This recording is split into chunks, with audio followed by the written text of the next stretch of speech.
Good afternoon. As Rocio explained, my name is Joni Topper, and I'm with J.P. Morgan Chase. Normally, you would see Antonio Manning here. He is the head of our global philanthropy. Today, he has jury duty, so I got the opportunity to come and spend some time with all of you, which I'm very pleased about. So, we're very happy to be here. I think we're very excited about being a co-sponsor of this conference. We think this is a great opportunity, although, is this okay?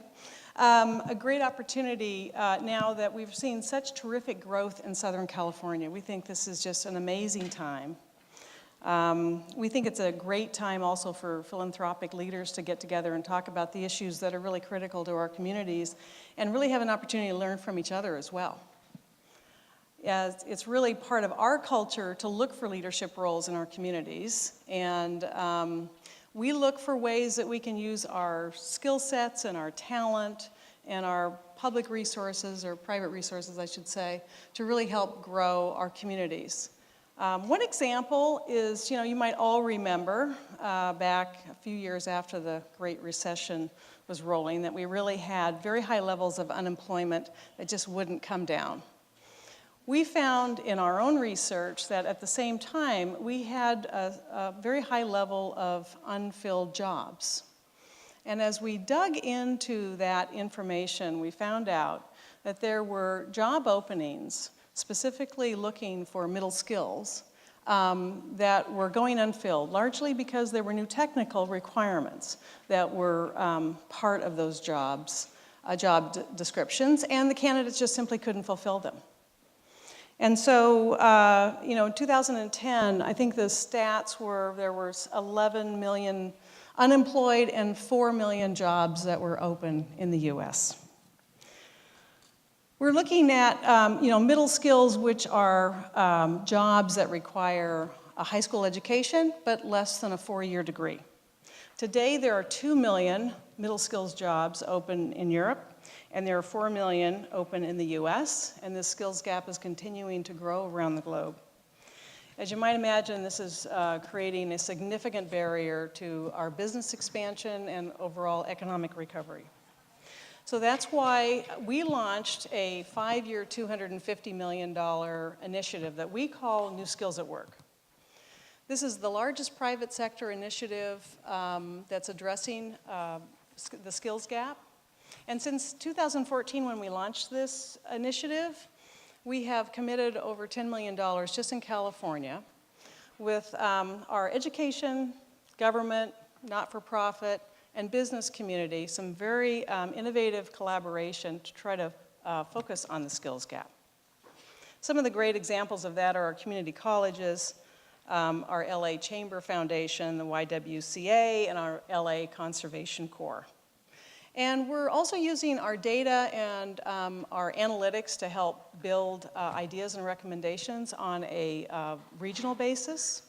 So this summer, we issued a skills gap report in San Francisco and in Los Angeles. And in the Los Angeles market specifically, we highlighted the healthcare and the global logistics industries. Both of these industries are high-growth industries. They're expected to have skills gaps emerging over the next 5 years. And, these are both industries that create middle skills jobs that range anywhere from $25 median hourly wage all the way up to $45. So as you can imagine, these are significant wages relative to what the living wage is in LA County, which is about, we calculated it to be $21.62. So, this is an important thing. We think for families, it's important to have access to career paths that generate the kind of income that can help overcome the continually increasing housing costs and healthcare costs. We are, very much looking forward to working with all of you in one capacity or another to address this issue. And would love if you, get a moment to download our report. This is the LA report off our home site. And maybe give us some of your thoughts and comments about our recommendations. So I just want to thank the Southern California grant makers for giving us an opportunity to be here, to be listening and learning from this fantastic panel, and to learn with all of you. So thank you very much. I'm going to introduce now David Rattray.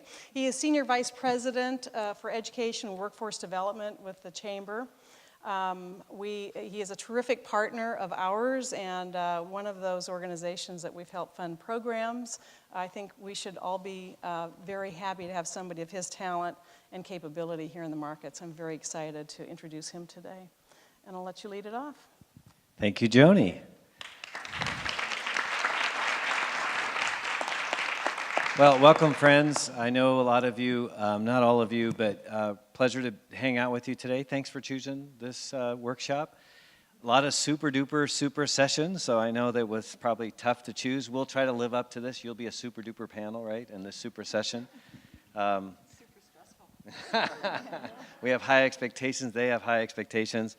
In fact, we'll challenge ourselves, right? So we'll be looking at you, and if we know that you're looking at us and not at your PDA, we know we're engaging you, because that'll be our challenge, right? You can look at your PDA if you want to tweet us, but that's all. And I thought it was pretty cool. We all have our handle, too, right? So you got our handle, and we'd love it if you'd put a little tweet out there and put our handle in there for us. Our overarching theme, as you know, is thinking about cradle to career. And I'll just set this up real quickly for like an hour or two, and then I'll give them each 30 seconds. But frankly, I mean, I have to admit, I kind of, this cradle to career thing didn't mean anything to me. I retired from a business career, as some of you know, and I was kind of a high school guy. I like career academies. That made sense. I did school to career stuff, and so folks started talking about this P16 stuff. Chris would remember this, like P16 councils. I don't know if you remember those, but sort of that idea that you ought to connect K to 12 and preschool and K to 12 and post-secondary. So, whatever, P16 councils, and get all these educators and leaders to all sit around and talk about data and stuff and connected. But after a while, I started thinking, well, that's probably pretty good, actually. And I saw some really great work. And then people like Kim came along and said, David, not good enough. You got to worry about the little kids. I was like, oh, no. Really? How about just 4-year-olds? No, 0 to 3 matters too, you know? Okay. So I got the religion, like so many of you did over the last 10 years or so, that it's really cradle to career. In fact, they whisper in my ear like it's prenatal, and I'm like, okay, but I don't know how to say that. But of course it is. Let's stipulate. We'll just stipulate. We're thinking prenatal here too. But where it got real for me too is just to see how profoundly different it was when we actually stopped the blame game and we started the partner game, where we're all really in it together.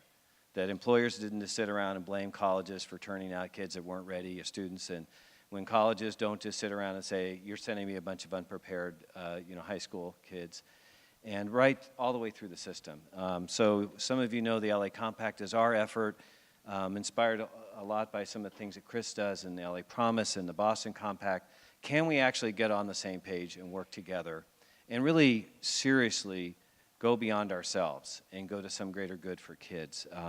So I'm really pleased that the panel is structured this way. Thank you, SCG, for doing that and letting me be a part of this. We are going to get to questions, I promise. I'm almost ready to stop myself.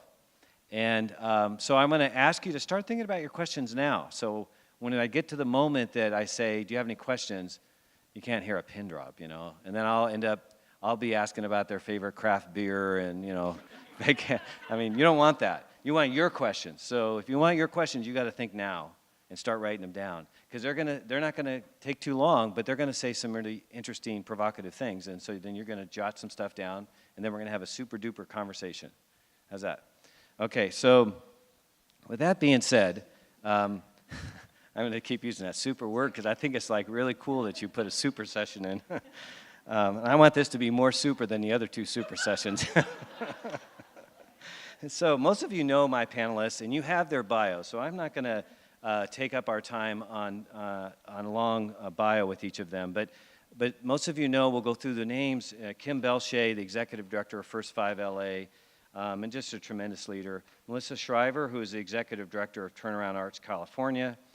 Michele Siqueiros, who's the President of the Campaign for College Opportunity. Chris Steinhauser, the superintendent of Long Beach and probably the best superintendent in the country, one I lived there, and Jeffery Wallace, the president of LeadersUp. So first of all, please thank all these leaders for coming out today. All right, so we got to the action pretty fast as I could do. So now each of my partners are going to give you just a couple minutes of what they're doing to try to close the opportunity gap. So we'll start with you, Kim. What are you doing to close the opportunity gap? Great. Well, thank you, David, and thank you to the panelists and everyone here. It's great to be a part of this session. So can folks hear me all right? No. There we go. So first, a quick word on First 5 LA. We are a public grant-making child advocacy organization dedicated to ensuring that all children in LA County enter kindergarten ready to succeed in school and in life. And our board very much understands that focusing on the little ones, the prenatal, or what we sometimes say, David, 0 to 5, which is the focus of First 5 Los Angeles, is absolutely critical to solving the opportunity gap puzzle, if you will.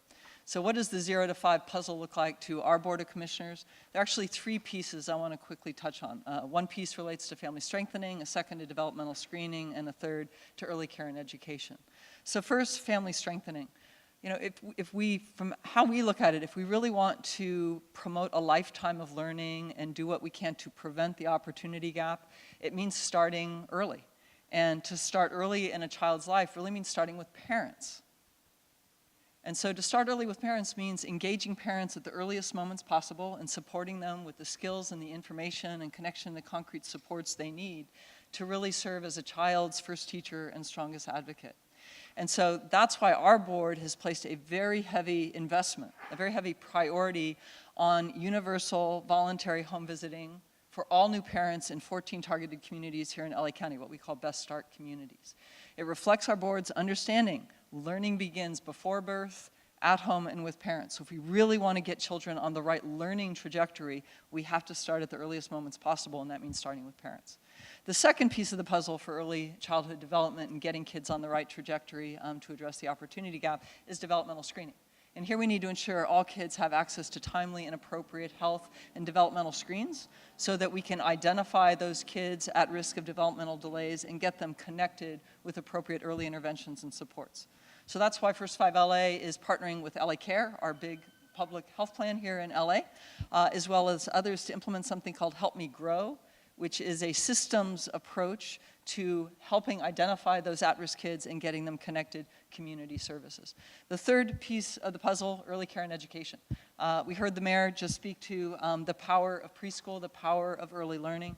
And the research is pretty compelling and indeed troubling. It tells us that those kids, especially kids of color, English language learners, children from low-income families, they are already starting out behind and disadvantaged when they arrive in kindergarten. And we know the kids who start behind typically stay behind. And so at First 5 LA, we're focusing on how do we work with partners to develop a kindergarten readiness assessment for LA County to help promote smoother transitions between early learning programs and kindergarten. How do we advance a unified quality rating and improvement system to both improve quality and empower parents, something called QRIS? How do we improve workforce? Because quality fundamentally matters, and the learning workforce is a key part of that. And finally, how do we join others in advocating for public financing to ensure broad, accessible, quality early learning? We understand the path to universal quality preschool is not going to be in early learning. It's not through one funder. It's not through one organization. It's really through public policy change and public financing. And we're glad to be a part of that. So closing that opportunity gap, we are a piece of it. We're the front end piece of it. And we are pleased to be a part of the effort here in LA County to kind of change the conversation about the importance of the early years and the need for public policy and public investments to reflect that importance. Thank you, Kim. Superb. Malissa, tell us a little bit about the role that arts play in closing the achievement gap. Is this on? Oh, it is on. You're on. Okay. Our program, Turnaround Arts, was started by the President's Committee on the Arts and the Humanities, and it was based on a study called Reinvesting in Arts Education that they did. It was the first federal study on arts education in over 10 years. And they wanted to prove the hypothesis that it would have an impact on the populations of students who received the least and would benefit the most. So they took the 8 states and they take the lowest performing schools in those 8 states. And they had a very surprising result that they had a very large impact on these schools. And what they were originally funded with SIG grants. Do you guys know what that acronym is for? School Improvement Grants, which are generally quite expensive, in the millions of dollars, to the tune of $6 million, and generally a narrowing of the curriculum to English and math, and very prescriptive, scripted kind of cookie cutter strategy for failing schools. So the President's Committee thought, what if instead of that, they were funded by SIG money, the President's Committee, to begin this program, and now they have early childhood funding from the US DOE. And they outperformed the standard SIG schools by twice. And it's a very simple strategy. It's not a grant-making program as much as it's a change-making program. The grants are not given to the schools, although each school gets a very small mini grant. It's mainly a technical assistance program. It's an intensive professional development for all the teachers on each site. Leadership training for principals and district officials. We do a lot of strategic planning work. We set up leadership teams within each school site, and they own the change. So it's a cultural shift at each school, and it's directed by each school separately, so there's no cookie cutter prescription that we impose on our schools. We've been very careful to isolate the variables. So the foundational element of the change comes from the arts education and the integration of arts in the teaching of all the subjects, cross-content. So we have 10 of these schools in California that we launched. Frank Gehry and I, he's my partner, and he hired me to launch this in California because it was not in California initially. And we have an American Indian reservation school. We have schools in Compton and Inglewood here in LA County. We have San Diego. We have a lot of Central Valley schools with migrant working families, and we have Bay Area. And all of these schools have very varying demographics, and yet all of them have had dramatic improvements, not just in student achievement reflected in test scores, but attendance, student engagement, parental involvement in the schools, school climate and cultural changes. They have had profound shifts, and you know, sitting up here, it's a focused program. It's arts education and arts integration in the lowest performing schools, and that's it. But the premise of the program was really to prove that the SIG grants were very expensive, not very successful, and that what we were doing was simple, and it made a lot of sense, particularly for young learners, because in elementary schools since about 1970 in California, that's where the least delivery has come, like post the Ryan Act in 1970. So that's why we focus on K-8. That's great, thank you. I noticed, I'm looking at the time and I'm seeing lots of good tweets, by the way. Way to go, team. They're popping up already. So, Chris, tell us a little bit more about what Long Beach is doing and career pathways, linked learning, or anything else you want to talk about in terms of closing the opportunity gap. Sure, and so I'm really fortunate. I have my own preschools. I have 4 different providers that are part of Long Beach Unified. So we actually have the 0 to 5. I have about 200 infants. And so we truly believe in Long Beach that we are preparing every child for a career and college. And so it's all about equity and access. You'll be happy to know that 40% of my students take a musical instrument beginning in the 3rd grade. About 3,000 third graders are taking the violin. And so the arts have been alive and well for a long time, and it goes back to that holistic approach for everything. So what we do is we, in Long Beach, we work with many folks. The mayor is a huge supporter of us. 80% of our kindergarten students are in one of our own preschools. There's total alignment. We're very blessed. And then as you move up the ladder, Long Beach is a very strong linked learning district, which means that as the students are in their pathways, and they're in 42 different pathways in the high school, they're learning that field of study, whatever that field is. It could be social justice, it could be law, it could be engineering. And our goal by 2020 is to have 50 pathways, because we're building 3 additional high schools, with about 5,000 students in dedicated engineering, coding, computer science programs. Having said that, we couldn't do our work without our supporters and without our partners. And so I'm going to give a little plug here. When you're looking at giving money, never just give money. I'm a fiscal conservative. Give money with outcomes and on sustainability plans, because you do not want to drop the seed and then the seed never become a flower and all that type of wonderful thing. Having said that, we have many issues, for example, in Long Beach where we do what we call top-down, bottom-up. So for example, AP is open to any student who wants to take AP. So right now I have about 40% of my students in the AP courses, and we pay for the AP test. I'll probably give close to 14,000 exams this year. Every 8th through 10th grader took the PSAT, 11th graders took the SAT at our cost. We provide pre-SAT prep. We provide internships. So we look at the whole picture and we move backwards. And on your desk, I have 2 reports. One on the College Promise, which we believe in strong accountability and reporting to our public of how we're doing. And another one that we just gave out this year on how we're spending their tax dollars on major initiatives in the district. This doesn't encompass everything because there's literally hundreds of initiatives going on, but we looked at the big ones. And it really is about partnerships. The district is doing many, many things in a great way. It has huge areas of growth and huge areas of opportunity. But what we want to look at is what the data says. And I want to share something that was brought up at that panel. I share data with my local colleges, both community college, Cal State Long Beach, and the city of Long Beach on a regular basis. So it can be done. We're not breaking any laws, and it's all for the good. And we share the data with everybody in the community, mainly the parents. So I think there's great hope for everybody if people have a vision and work backwards for that, whatever that vision is. And I'll leave with you with one example.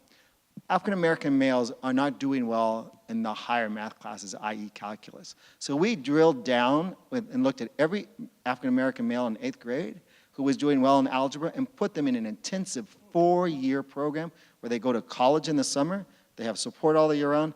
Unbelievable increase in the number of kids, African-American males, finishing calculus. So, and people said, don't do it, you're gonna get sued, blah, blah, blah. No, you're not gonna get sued when you do the right thing, but now we have to see how can we expand that for all students. So. Way to go, Chris. So, you got a hand on that one, Chris, way to go. So, Michele, you've helped us think about opportunity and access and success in college. Tell us a little bit more about that. So I think when Kim, Melissa, and Chris do everything right, we have to be concerned about what happens in California in terms of students really being able to access an opportunity to go to college. And so at the Campaign for College Opportunity, that's our sole focus. It's how do we influence policymakers, the governor, to ensure that the budget is aligned with the outcomes that we want. Unfortunately, California is just not keeping pace. You heard a lot of statistics already earlier. We're projected to have 1.1 million degree shortage in terms of baccalaureate degrees by 2030 that the workforce needs, but we won't be producing. And if you add in community college certificates and associate degrees, that grows to 2.3 million and beyond. And you know today that a high school degree is simply not enough. That even if you've offered a perfect curriculum, that there are very few opportunities for students in California, for residents to actually have success. And when people say, well, I know a college graduate that doesn't have a job, because we all know somebody that probably has a degree and doesn't have a job, but if you look at national research and state research, in this last recession, if you look at the unemployment rate of those with a college education, it was significantly small compared to those with a high school diploma or less. And when you looked at the recovery, 2/3 of the jobs in this country that have been produced since the recession all went to somebody that had some level of post-secondary education. And families and students know that. Everybody is trying hard to get those AP classes because it's so competitive today to get into the UC. It is harder today to get into a University of California than it was 20-some years ago when I applied, or when probably many of you in this room applied. And we should be asking ourselves, is that right? Is that equity? Does that help close the gap? It certainly doesn't when the University of California doesn't look like the state of California. And when even our most diverse systems, the Cal State and the community colleges, they don't look like the state of California. And when you drill down in terms of outcomes, to Chris's point, we should be funding based on what we expect to get at the end. We've done a series of reports, so part of what we do is try to shine the light on the data, and I've thrown a lot of facts out there, but one of the biggest concerns that we have is not just students getting in the door, it's making sure that they stay there and they cross that stage with a degree in hand. Because my family certainly didn't celebrate when I got into college The real party was when I got out. And when I got out, as the daughter of a seamstress with only a 6th grade education, I made more money that first year out of college than my parents did that year with their own income. So I know firsthand what closing the opportunity gap looks like. It looks like having access to preschool, which I did, playing the violin really poorly in the 3rd grade, which I did. It meant having access to Bruins who went to my high school and showed me how to fill out the application for college and filled out FAFSA. And when we think about the programs and the efforts that you support, do not forget how important public policy is, because all the programs you support will not have the same effect or scale if we have public policies in California that don't ensure that students can go to college and graduate. All the scholarships you can give are not going to ever match the amount of financial aid that California can provide through Cal Grant. And whether or not we're providing accurately for students that really need it, or if we're developing a middle-class scholarship for students, and families making over $150,000. Is that really where we should be spending our money? So I guess my call to action is that policy matters. I wouldn't have gone to college had I not gotten federal student loans that were subsidized with interest rates that were affordable, if I hadn't gotten a Cal Grant, if I hadn't gotten an affirmative action to get a master's degree at UCLA. So public policy matters. That's what helps close the opportunity gap at scale, and I hope that that's what we pay more attention to in the future. Are you passionate about that, Michele? Oh, okay. So Jeffery, ultimately we want to make sure all young people have pathways into great jobs and careers. Tell us a little bit more about your perspective on these questions. Thanks, David, and good afternoon, everyone. Again, I'm Jeffery Wallace, the president of LeadersUp, and we are a new nonprofit about 2 years old that was launched by the Starbucks Corporation and some of its largest suppliers to get at one of the nation's most pressing issues of today, which is youth disconnection. There's about 5.6 million young people across the nation that are out of school and out of work. Meanwhile, there's about 3.5 million jobs that are currently vacant, according to the Bureau of Labor Statistics. And about 2 years ago, Howard Schultz, the CEO of Starbucks, convened some of its largest suppliers to talk about a new global sourcing and supplier relations strategy. And at the heart of that strategy was challenging businesses to be more intentional about impacting the communities that they operate within. From that conversation, the supplier said, well, how can we leverage the scale of 18,000 companies in one supply chain to go after one area of social impact together? And that was the genesis of LeadersUp. So Starbucks invested $1 million into a new nonprofit and plucked me from Southern California to go up to Seattle to really solve this issue of youth unemployment at scale. And it's going to take a couple things from our perspective to ensure that this opportunity divide that exists between the haves and have-nots, the individuals that sit on the margins of society that are now going to be the consumers of our future economic engine, to actually have access to the training and development necessary to add value to industry when they walk through the door in the workplace. Interestingly enough, we know that our nation is browning before our eyes. Our nation is browning before our eyes. This is the first time in history that Smith wasn't the most used last name. It's actually Rodriguez. Our nation is changing from an ethnic diversity standpoint, but also generational diversity. 50% of the labor market will be millennials by 2020, and 17 million baby boomers are exiting with their skill sets by 2030. Businesses are in what we call a war for talent. We are training the next generation of talent to actually enter into the workforce, so we have to first activate industry. We have to activate industry at scale, and not around the corporate social responsibility aspects of investing in our human capital, our most valuable asset, but actually this is our new core business model. And it was refreshing to hear Joni speak about the work that JP Morgan Chase is doing, because they get it. The reality is that if we don't grow the next generation of talent, there won't be consumers to actually fund the businesses that need to get loans from JP Morgan Chase. So there's an economic imperative around us really engaging in this level. There's an equity imperative around this, because actually the consumer buying power of multicultural constituents across the nation has grown 415% in the last 20 years. So our young people of color are the key to America's vitality So we've got to activate industry to understand the economic and business imperative of this work and investing upstream all the way through to preschool in order to ensure that young people are exposed to career opportunities. Before there's an opportunity gap, there's an exposure gap. Young people in communities of color and under-resourced communities, they don't wake up and see doctors, lawyers, folks that are working in advanced manufacturing, chemists, and things that we all need to drive our economy and industry forward. So we have to expose them to that activity, and that's what we're doing through linked learning and things of that nature with the James Irvine Foundation of ensuring that businesses understand that the talent growth strategy starts with the K-12 system. But at the end of the day, young people also need to be skilled with what we call power skills. Those are the 8 out of the 10 skills that the industry says they need from all individuals in the workforce, and they're not technical. They're actually soft skills around communication, effective collaboration, being able to give and receive feedback. So we have to skill at scale, and last but not least, we have to measure what matters. Businesses need a return on investment strategy around how their investments are actually yielding the human capital that they need. So our work at LeadersUp is launching pilots across the nation, where we're doing end-to-end talent development with businesses across the nation. We've connected over 1,000 young people in 1 year to employment across 3 different markets, and we have an 85% retention rate.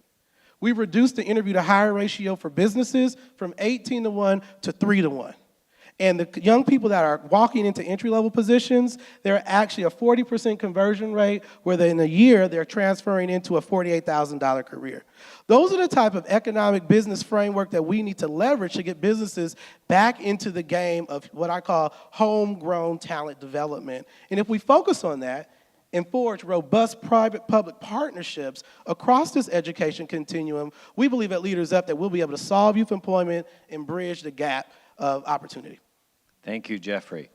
So first of all, thank you, all of you. They did what we asked. They stayed to between about 3 to 5 minutes, so there's tons of time for us to have a conversation and for you to ask us a ton of questions and make some comments. So I've got a few questions. I can mix it up, but if a couple of you are ready to go, as long as you promise you like really mix it up here, get this exciting. So is that a question? All right.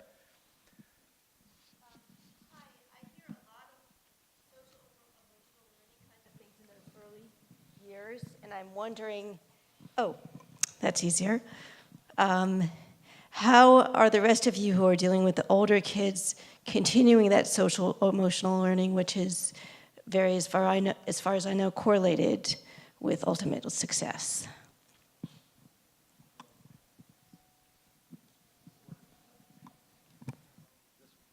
Turn it on. This one's on, yes.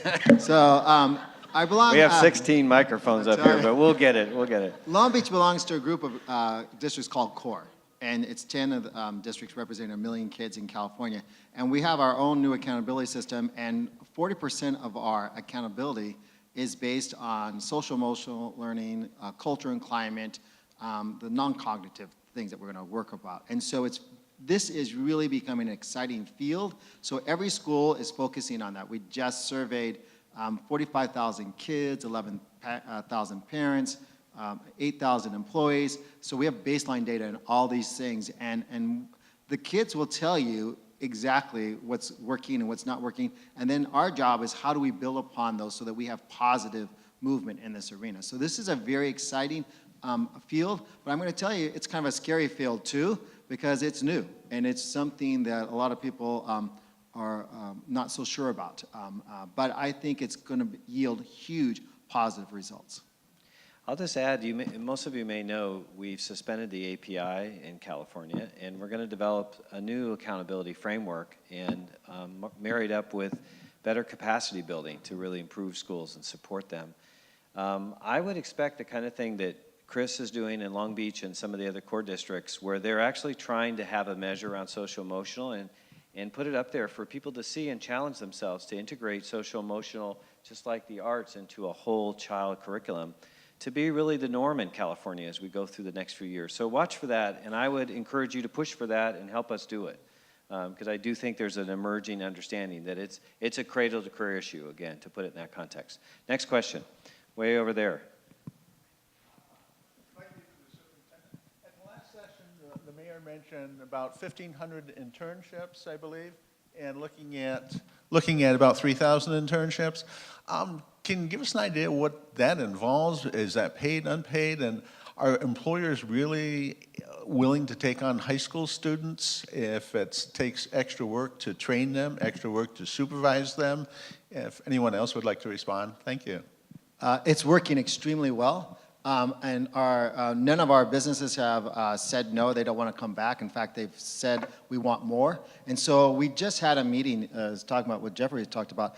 The 4 institutions, Long Beach City, Cal State Long Beach Unified, and the city brought all of our purchasing departments together, and we're going to require in all of our contracts that if you contract with one of these agencies, you're going to provide interns. So, I mean, you talk about power, and guess what? Not an ounce of pushback from our folks. So I would say of the 3,000 internships we're doing right now, I would say approximately 50% of them are paid, and the other 50% aren't. But as Jeffery has said, they've led into jobs. We had one young man who fixed this problem at Boeing, and obviously he couldn't go to work for Boeing as a 17-year-old. They promised him a job when he graduated from college. It was amazing. And so Boeing has taken on numerous interns for us for over the years. Again, it goes back to the dialogue of people working together and going past, workman's comp is a big issue. So Long Beach has 1,000 small districts. We told everybody, we'll cover them. Long Beach Unified will cover, they're our kids. So once you check off that box, you can move on to the next. Next question. Over here, do we have one? Okay. Was there one over here? I have another one for the superintendent, I'm sorry, but... Okay, but the next couple have to be for other people, by the way. Okay. Go ahead. Chris, funding for public education in California is screwy.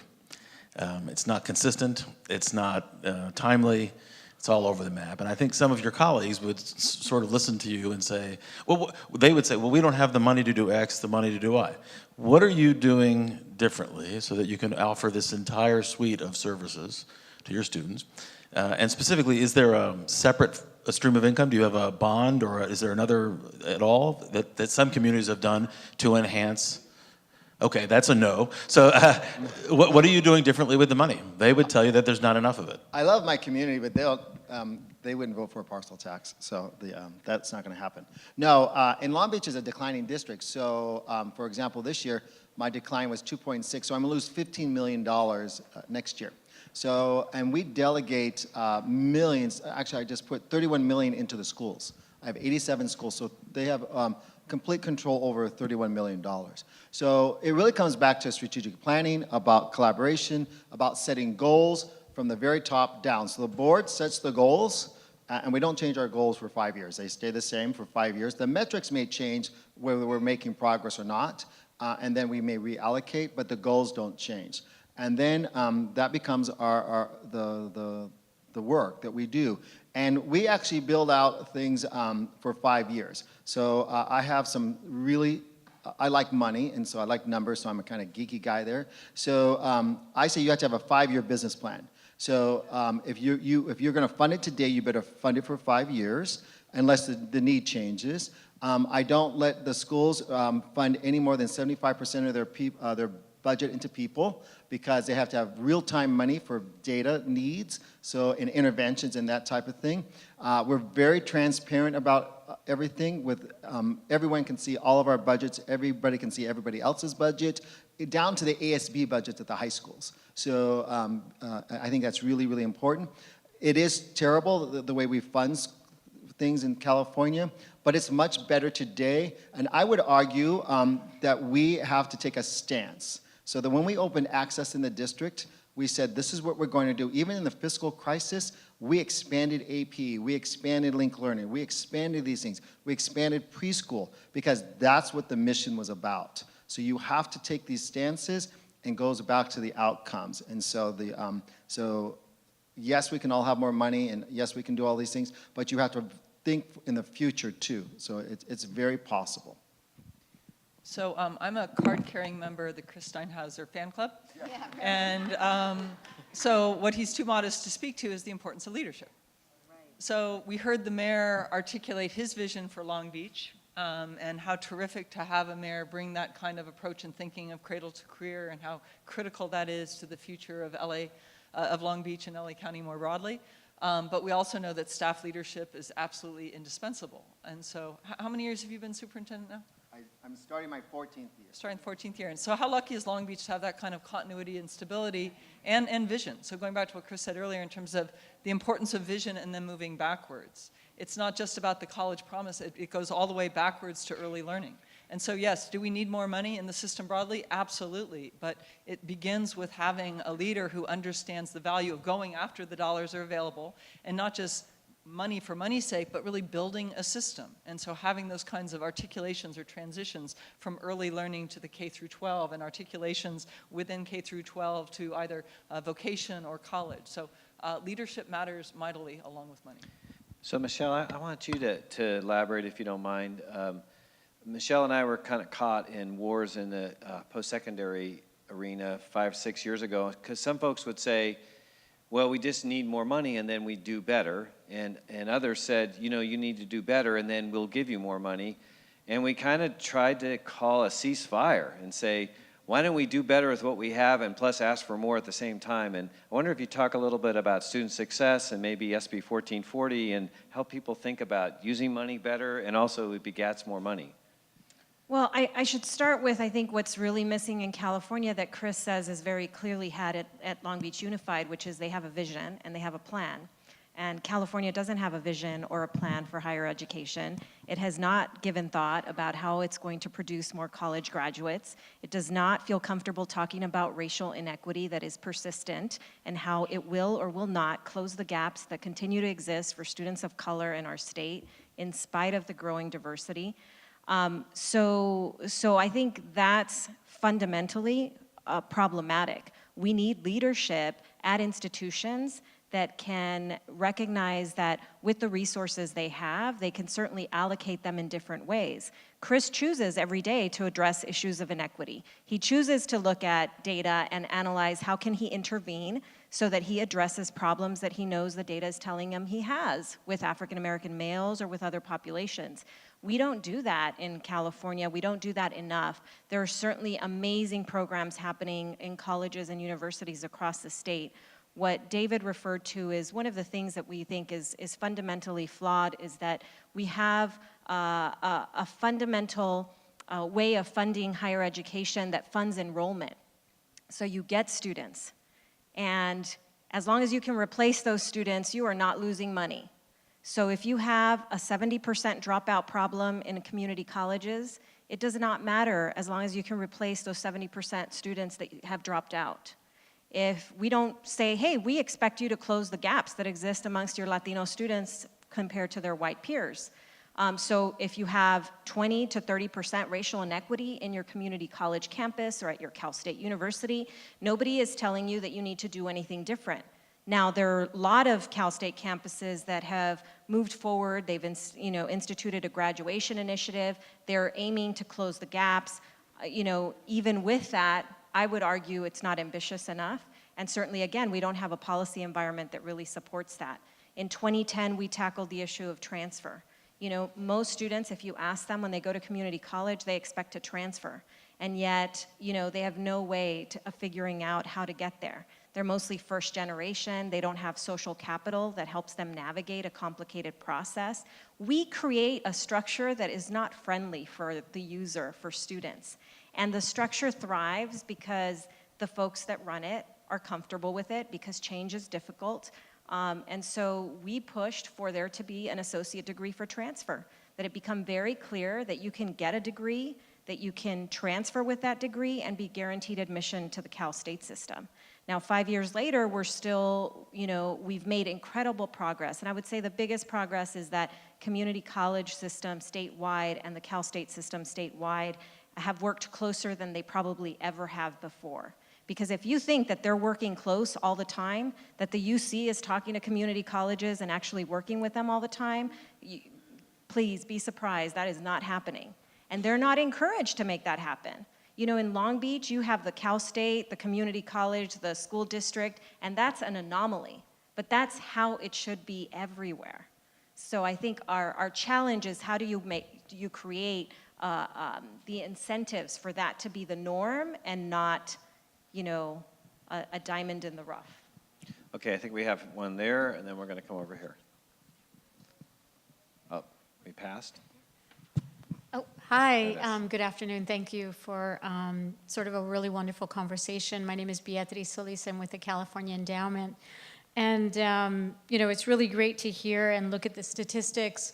And what we're learning across the state in California is exactly the point that I think that was made by a couple of panelists around social emotional health and trauma, and sort of linking it back to the conversation around that broader framework that Chandler presented on looking at those nexus points where the opportunity gap and improvement for communities is just really huge. So my question is, when we begin to look at sort of the cumulative impact of living in a community that is under stress for housing, for food, for jobs, quality of education, racial injustice, you know, poor relations with police. You know, we have all of these things occurring in place. So we begin to see sort of a pattern that happens in place. And I guess what I'm struck with is, you know, I'd like to sort of hear where those particular bright spots that you have seen that really engage in community in a way that is part of the ownership of this change. Because at the end of the day, community needs to feel, you know, we talk about civil society many times in these very lofty terms, but when you get down to community terms, how do we increase the muscle so that when young people speak out around opportunity or issues, or when parents are talking about, you know, their kids and, you know, the issues and problems that they have, not only in the home, but, you know, with issues of, you know, mass incarceration or other issues like that, that comes into schools. That all comes into the schools in one way or another. And I think Arnold really made sort of that case. So I guess I'm wondering from any of the panelists, either from your learnings or from your data or from, you know, the dollars that came down through Prop 30 through LCFF that really address, you know, sort of the issues of racial inequity, the educational gap, foster kids. What innovation do you see out there to sort of address these issues that sort of engage and involve parents in, you know, in a more robust way, as well as young people, in particular, you know, middle school and high school kids, because we know of all the trials and tribulations that they go through because of, you know, just being the age and dealing with all of these issues. So would be good to hear of any best practices that you have in place or that you've seen in other places. I'll take a first stab, and I'd say I'm not sure if I can say what we're doing as a best practice. Indeed, we're endeavoring to learn from the endowment. Because place-based work is hard and complicated and messy. So my short answer is from First 5 LA's perspective, one of the ways we approach your question of where those opportunity gaps are is we endeavor to listen very carefully to parents and listen to communities. So we are investing in a place-based initiative we refer to as Best Start, where which reflects our belief that families, or recognition that families don't just exist as on islands unto themselves, but they exist in the context of communities and interact with systems. And all of that influence the strength of families and outcomes and life trajectory for kids. So our Best Start effort is all about how can we work with communities to support parents with young children, to ensure that they have the skills, the knowledge, and the access to concrete services and supports required to improve child health, safety, and school readiness. So we're at an earlier stage of our work with parents and communities than the endowment is, but one of the things we're learning is, not surprisingly, perhaps especially given the scope and complexity of the nation state of LA County, is these 14 communities are very large and very diverse. So what they're identifying as most important to families with young children that impede family strength and child well-being varies. So in Long Beach, child welfare and child protection has been identified as a very important priority. Perhaps not surprisingly, up in North County, affordable housing is a critical barrier to family strength and well-being. In many communities, it's access to quality early learning. and we're able to complement community-identified issues with community-specific priorities, and then training to support advocacy and policy change at a local level, as well as working with family-serving organizations to change and support improvements in how they interact with families. So very complex, working in a place-based way, but one that I think reflects the importance of listening to families in terms of what their needs and concerns are, and being supportive for their self-advocacy for change. Really a zinger of a question, B. Thank you for that rough one. I'll break moderator rules and take a little sliver at it too. Yeah, some of you know I'm just bonkers about systems change, and that's why I do the LA Compact, and that's why Kim honors us with being a signer. And yet I watch a lot of you do amazing place-based work, and I guess my biggest caution to you is don't look to one or the other, look to both. If you try to do place-based work and the big systems are dysfunctional, disconnected, you can't put enough money into a single place to overcome all of the dysfunctionality that the big systems can generate, and the waste that also it has because of all the public dollars not being spent wisely. Conversely, you can't just have all of us up in the ether zone and not have something that, as you just said so well, is really based on community and real people and real needs and real challenges. So I just think it's an all of the above thing, and that's messy. I mean, I know it's cleaner for you all in philanthropy and all of us to kind of have one nice, clean strategy and a clean set of outcomes, but we need in most of our communities really smart systems approach and really smart place-based votes. And what I would say is make them connect to each other. Don't fund somebody that's doing really good place-based but isn't connected to other partners that are solving some of the big problems. Like just take reentry and work around the formerly incarcerated, or take foster youth.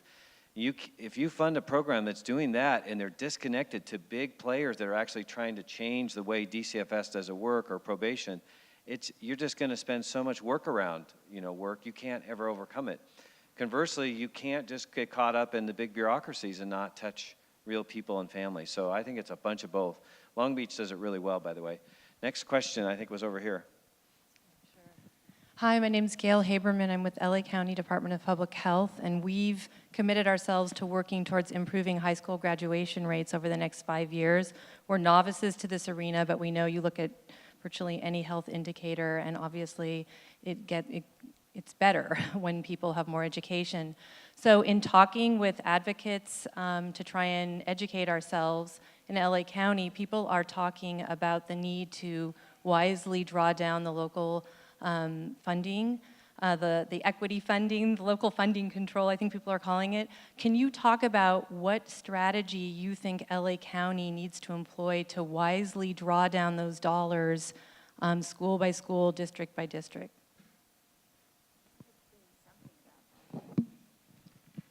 We've worked a lot on that advocacy with parents, advocacy at the school site level, but also at the state level. So you do really need, for the local control funding formula and the drawing up of these LCAP plans, which each district is doing, I do feel like it's very imperative if you're going to make a systemic change that you need a grassroots and a grass top strategy. So you need to be advocating, teaching parents really to be advocates, teaching parents that they're entitled. In our case, it's arts education, but it's in the California State Ed Code, and it's in the National Education Code. And let's face it, the Ed Code is enforced where your zip code is.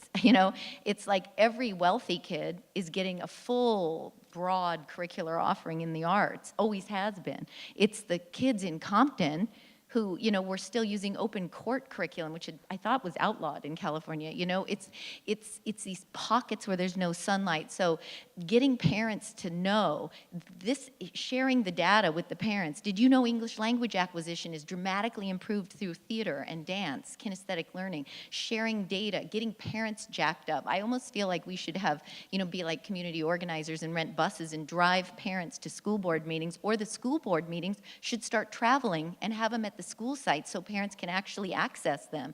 And then we work with Jerry Brown's staff, we work with the State Board of Ed, we work with the CDE. We take all of our data up to CDE and have meetings in the boardroom underneath the Department of Ed and bring all the division directors down, because the division directors for migrant ed money, American Indian money, Title I money, they might not know the impact of this research.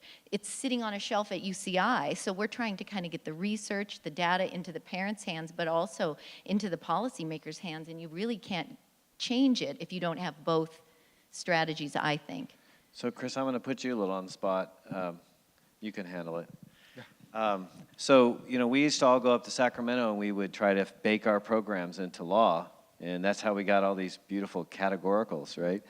And so LCFF, as you all know, really wiped those all out, and it said to a school district, you're going to get money based on factors that have more to do with poverty, but we want the local district to reflect the needs of the community and do an LCAP that has authentic engagement. Give us some advice on, some of us are now just tempted to run down to the school board and tell you how to spend your money and do a sort of a little micro version of categoricals at a school district level. What's the difference between doing that kind of not so good and just another version and doing an authentic school community plan that really does reflect the needs of the community? And David knows I'm a total local control guy. And so a couple things have been said earlier. You need to bring data, and you need to work from the top and the bottom, both. So in Long Beach, we have an active LCAP committee that meets on a regular basis. It probably has about 65 members, probably 15 kids, business leaders, parents, everybody's there. They look over the data, the plan, they review expenditures, all that kind of stuff.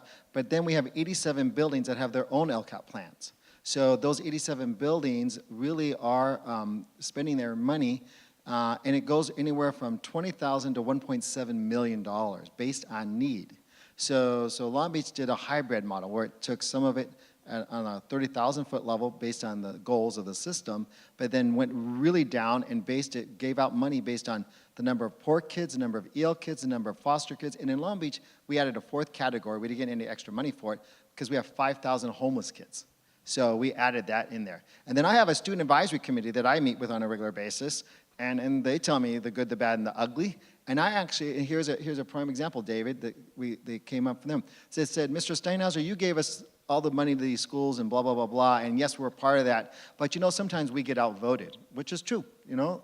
There's 20 members on the council, it's majority rules and so on. So how about giving us money so that we can? So we did. We're giving $250,000 to the high schools based on the number of their kids at their school. And so I meet with them tomorrow, and they're going to have to develop their own plan. They're going to have this whole, like you said, advocacy role. They have to present it to me, and they're going to have, the sooner they do it, the better they can spend their money, and if not, they may wait till next year. You know, we'll have to wait and see.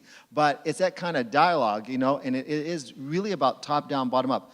I would really not recommend, this is just me talking, this is not the rest of the world. I would really not recommend people coming saying, this is the only program to solve the problems of the world, and you should spend zillions of dollars in that program. Because that's what people tend to do, and that's not the good thing. So, I mean. Okay, I think there was a question over here. Thanks, David. Thanks, everybody, for all the great ideas you have. I'm afraid that in our city of Los Angeles, the problem is a lot more serious than anything that I've heard. We fund a number of charter management organizations here in the Bay Area, and one of them has 12,000 students, 27 schools, middle schools and high schools. Going into those middle schools, the kids test at the second grade level. Going into the high schools, they test at the fourth grade level. They are able to catch them up so they can graduate and get them accepted in college. We're still working, maybe with Michele's help, in improving their persistence. But we have 12,000, or they have 12,000 students, there's 600,000 students in LA Unified. Does anybody have any great ideas how to address that? Well, first of all, Frank, I'm not sure I'm reading the same numbers you are, to be honest. I mean, LAUSD, obviously I'm not Pollyannish. I mean, I know the level of criticism that's out there. There's an amazing number of elementary schools all over LAUSD. They're not in the low-income areas, though. Yeah. Well, I think there's a lot of progress there, actually. But, you know, that's our challenge across the whole system, right? It's doing it better at birth to 5. So I think, you know, one of the things that shocked me when I started seeing the Hart and Risley work around the vocabulary gap is that by 3 years old, we already have a word gap that's just significant. So the achievement gap, opportunity gap, starts at the youngest of ages. And so, I mean, I think the important thing is to really be thinking about the entire developmental curve. And I think that's what we're challenging ourselves to, is not to look to any one place, but look to that continuum and really start at the youngest ages. And I wonder if you want to talk any more, Kim, about kind of what we're learning about brain development that tells us that really in the first year or two of life, it's phenomenal what is happening. Yeah, it is really quite striking, and it's interesting. One of the themes, perhaps, of this panel is the disconnect between what policymakers focus on and what some of the real concerns and issues are. There's been a lot of understandable interest and energy around universal preschool, which is a very, very important policy objective, to be clear, and really is an example of one of those essential pieces of the 0 to 5 puzzle and this broad education continuum we're talking about this afternoon. But 4-year-olds, it's too late. It really is too late. That learning gap, kids are already behind when they show up in kindergarten. So if we really are trying to support, as a matter of economic, social, policy, getting kids on the right trajectory, it means starting even earlier. There's research that comes out that the literacy gap is one example between immigrant Latino children and their white peers. That gap is already taking shape at 24 months. Now, it can be overcome because, you know, the brain is still developing, and I think we're all becoming fairly well versed that the brain's 85% of the brain is developed in the first 3 years of life. But that's where parent strengthening is so critical. Engaging families at the earliest moments possible. And that's not a K through 12 or P to 12 responsibility. It is in part in terms of opportunities and evidence-based practices for engaging parents, such as Abriendo Puertas, as an evidence-based model for engaging first immigrant Latino parents as their child's first teacher, strongest advocate. But that's why I say these evidence-based home visiting programs that are engaging parents before birth and right after birth are enormously promising and can help mitigate, not eliminate, but can help mitigate some of the implications of a family's socioeconomic status on child learning. So Kim, I wonder if you'd elaborate a little bit more. We had an earlier question around social emotional learning, and one of the things you and your colleagues taught me is in the 0 to 5 world, we tend to assess in a way that really emphasizes developmental attributes and social emotional attributes. And then when we send them to K-12, the system's set up to mainly measure achievement through English language and math. And so the systems, sometimes we're talking past each other. And I wonder if you can talk a little bit more about how important that is and what we're trying to do. Well, I think this issue of handoffs and transitions is a really important one across the cradle to career continuum. And one of the issues First 5 LA is very interested in, as are others, including the Chamber, Children Now, and others throughout LA, is the potential of developing and deploying a more uniform kindergarten readiness assessment tool so that those handoffs, those transitions from early learning programs to K through 12 can be more seamless, so that it's not one system operating totally separate and apart from a second system. So looking not only at a child's cognitive development, but we also look at the social emotional development. And we know, based upon the research, that those soft skills, as we're calling them this afternoon, are in many respects the most powerful driver of long-term learning and success. But right now we have very inconsistent ways of managing those and supporting those transitions. I know Long Beach Unified uses different types of kindergarten readiness assessment tools, but I think this is an area where we need to bring some consistency, not just countywide, but really statewide, to help promote those systems talking to each other to the benefit of teachers and children. So I found it in a very interesting, similar way, Chris, the same transition challenge exists between high schools and community colleges, and I wonder if you could also talk about the difference between Long Beach City College saying, you're sending me all these kids are not ready for math and English, and how you in Long Beach City College actually thought a little differently about the alignment question of assessment. Long Beach City College took 5 years of our data of our high school kids in math and language arts and studied them and then studied how well they did when they went to Long Beach City. And they found out that a student who received a C or better in 12th grade English and math really did really, really well in college. But they would take the AccuPlacer, and they would actually... What is AccuPlacer? Tell everybody what that AccuPlacer is a test that would place you in either Math 1 or English 1 or remedial courses. And so what was happening, kids were blowing off the test, not paying attention to it, and you'd have kids who would pass the AP English test were be placed in remedial English.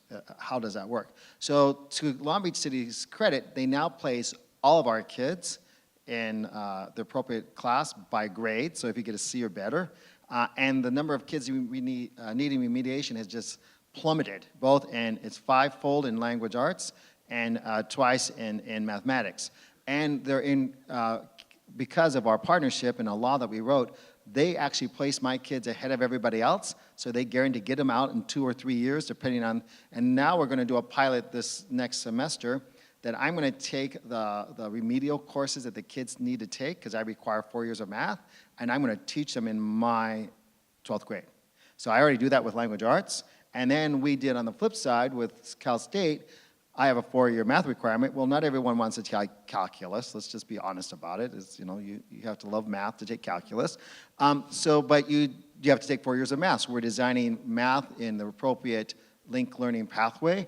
And the university designed math for non-math majors. So they take that in Long Beach and they get credit for the university and they get credit for me. So it's this type of blending activity. And we did the same thing with ethnic studies. We're doing the same thing with foreign languages. It's endless what you can do, as David said, when you work together, and we don't worry about who pays for it, and we just do it. So I just want to put a punctuation on that. If you didn't know exactly the sort of code language he said, is you hear the CSUs and UCs and all higher say 90% of every kid you send me is not ready for, right? Don't we hear that all the time? Okay, that's somewhat true. It's somewhat not true. In fact, the teachers at Long Beach schools are pretty doggone good at figuring out whether that graduate is actually ready for college level English. And what we did is we stopped using that. We stopped using grades, and we started using a test that a lot of times was a lousy test, AccuPlacer. And so we were putting kids in dumbbell English that were actually ready, and then they dropped out of community college. They got frustrated, and they dropped out. We were actually accelerating the dropout, right? So that's just two systems collaborating together and actually being smart about this and then changing the game for a lot of these kids. And David, I would add that the way we were able to achieve this is that just on Monday of this week, 80 instructors in math and language arts from the 3 institutions got together and review all this stuff. Curriculum instruction, assessments, so that they're all speaking the same language. And we do this 4 times a year because you cannot achieve this unless there's trust. And there has to be trust. So there's no more finger pointing, to be very honest with you.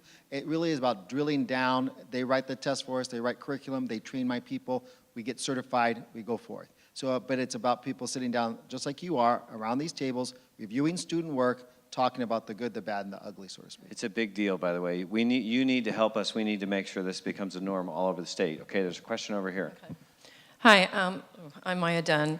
I had a question for Michele. I'm just wondering about the next legislative cycle with the state of California and any of the top priorities that you have going forward that we might know about so we could maybe help support those. So I think first of all, this year, if you were all watching the budget, it was a pretty good year for higher education. We were able to secure additional resources, $100 million on top of, general funding for the Cal State, 25 million more for the UC. All of that was specifically directed to actually add more spots in college. That's always our priority. My concern is that policymakers will feel like it was a good year for higher education. There's a long list of other issues that are compelling and that certainly deserve attention. And I think for us, the priority will be to kind of continue to highlight just that huge gap in the number of more students that are coming out of high school ready for college and want to go to college, and the limited amount of space that exists for them at the UC and the Cal State. So we're working on a report that we'll release next month on this admissions standards and how we continue to raise the bar, because that's what the UC and the CSU are doing, in order to figure out how to constrain capacity, right? And deal with the fact that budget is inadequate. That's a priority. This year we were able to secure innovation dollars for community colleges to redesign their remedial courses, because we have some community colleges that are doing amazing work at accelerating. So for the students that are actually in need of remediation, they are the least likely to graduate, earn a degree or a certificate. So there are $60 million allocated for that innovation. We are going to probably go back and ask for even more resources on that front. But I would say, again, the overwhelming goal for us is, can we get the governor and policymakers to really outline a vision for higher education and how we're going to produce more college graduates, how we're going to close the gaps that continue to persist, how we're going to align to workforce needs, and how we're going to support and incentivize more of the innovation that's happening at places like Long Beach. Because unless that happens, you know, we'll be making dents, small dents, that are important, but will not be enough. Okay, I kind of had my back turned. Are there some questions over here that I didn't see? There's one. It's you, Jerry. You can start shouting it out if you want to get warmed up. There it is.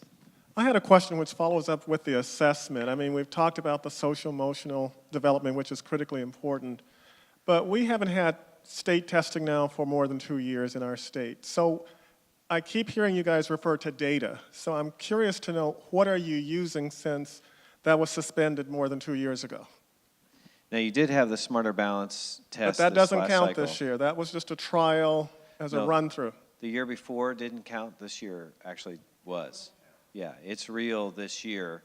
I mean, I think the most important thing I'll just lead with, but Chris, you should obviously speak out on this. We're trying to dial back over-reliance on statewide normed testing as the main way we figure out how we're doing, and really charge and support local districts and schools and teachers. They are pretty good at that, and they actually were pretty good at that years ago, and we thought we needed this standardized testing to have apples-to-apples comparison across the country and the world. But what we did is we got really good at lousy testing, and then we normalized that. And so what we had is sort of data you could compare, but it wasn't very effective data. It didn't tell us very much. So what we're doing now, I think, is rebuilding a much more intelligent data system. You cannot do that in a day. So it definitely is going to be a slower build, but I think it'll be a richer build, and you already are getting a lot of data that your schools do have right now that is more helpful to them than they've ever had, or at least they had recently. But Chris, how would you answer that question? Yes, so because we didn't have SBAC in the past, we had our own local assessments that we gave, and I'll give you a great example. So 2,200 of my 5,500 students applied to go to Cal State Long Beach. They tell me exactly when, for those who go, and it's about 900 that actually choose to go there, they tell me how well they did in language arts and math by high school and by teacher. So then I can drill backwards and say, okay, I need to bring all you folks together because we have a gap here. And we do that. We share data on a monthly basis, so our data folks get together. And we've actually tagged our kids in our data system for all the interventions they get, what pathways, you know, their graduation rates, all that type of stuff, because that's how you can do it without the state data. Now, I'm going to say something that's going to be probably crazy. This is the last comment because we're going to finish, right? What you need to, folks, need to advocate at the state level, what Michele said, is that you need to advocate for the state board to come up with 30,000-foot level goals from 0 to 16 for K-12s. That's how you bring about this change, because what's held accountable will be get done. So, all right, so thank you for coming to this super duper session, and thank you to our panelists for doing so well.